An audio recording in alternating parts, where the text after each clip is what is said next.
ನಮಸ್ಕಾರ. ಮುಖ್ಯ ಪುರಾಣ ಬಂದ ಮನೆಗೆ ಸರಣಿ ಕಾರ್ಯಕ್ರಮಕ್ಕೆ ತಮ್ಮೆಲ್ಲರಿಗೂ ಪ್ರೀತಿಯ ಸ್ವಾಗತ.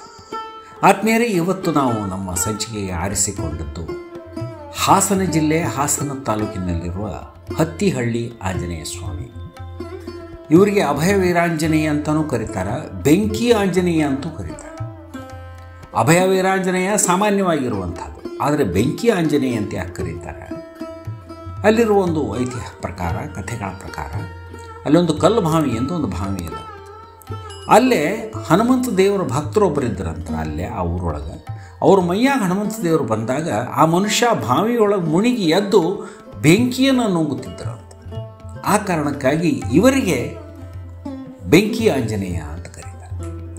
ಏನು ವಿಶೇಷತೆ ಅಂತಂದ್ರೆ, ಈ ಮೂರ್ತಿಯನ್ನು ಪ್ರತಿಷ್ಠಾಪನೆ ಮಾಡಿದ್ದು ವ್ಯಾಸರಾಜ ಗುರು ಸಾರ್ವಭೌಮರು.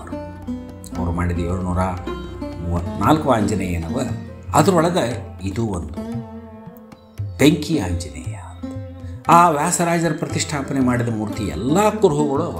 ಬಾಲಕ, ಗಂಟೆ, ಶಿಖೆ, ಕೈಯಲ್ಲಿ ಸೌಗಂಧಿಕ ಪುಷ್ಪ, ಬಲಗೈಯನ್ನು ಅಭಯಹಸ್ತವಾಗಿ ಎತ್ತಿದ್ದು ಎಲ್ಲ ಇದ್ದಾವೆ. ಆಮೇಲೆ ಇನ್ನೊಂದು ವಿಶೇಷ ಅಂದರೆ, ಹಳೆ ಪುರಾತನ ಮೂರ್ತಿಗಳನ್ನು ನಾವು ನೋಡಿದಾಗ ಗೊತ್ತಾಗೋದೇನು ಅಂದರೆ, ಶಂಖಚಕ್ರಗಳನ್ನು ಆ ಮೂರ್ತಿ ಹಿಂಭಾಗದಲ್ಲಿ ಕೆತ್ತಾರೆ. ಅದರ ಜೊತೆಗೆ ಸೂರ್ಯ ಚಂದ್ರರ ಚಿತ್ರಗಳು ಕೂಡ ಆ ಮೂರ್ತಿ ಮೇಲೆ. ಇದೆಲ್ಲ ಎಷ್ಟು ಪುರಾತನವಾದದ್ದು ಅಂತ ತೋರಿಸ್ತದೆ.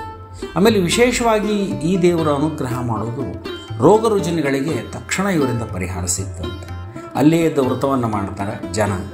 ಆ ವ್ರತ ಮಾಡಿದ ಮೇಲೆ ಅವರು ಎಂಥ ರೋಗ ಇದ್ದರೂ ಪರಿಹಾರ ಆಗ್ತದೆ. ಸಾಕಷ್ಟು ಜನ ಅವರಿಂದ ಅನುಗ್ರಹ ಆದವರು, ಫಲ ಪಡೆದವರು ಇದ್ದಾರೆ.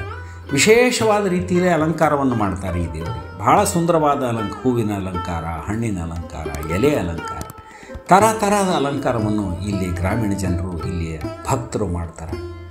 ಈ ದೇವರು ಅಲ್ಲಿ ಸುಮಾರು 600 ವರ್ಷದಿಂದ ಅಲ್ಲೇ ನೆಲೆ ನಿಂತು ಎಲ್ಲರಿಗೂ ಅನುಗ್ರಹ ಮಾಡ್ತಾ ಇದ್ದಾರೆ.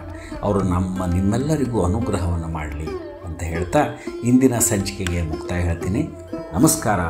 ಜೈ ಶ್ರೀರಾಮ್, ಜೈ ಬಜರಂಗ.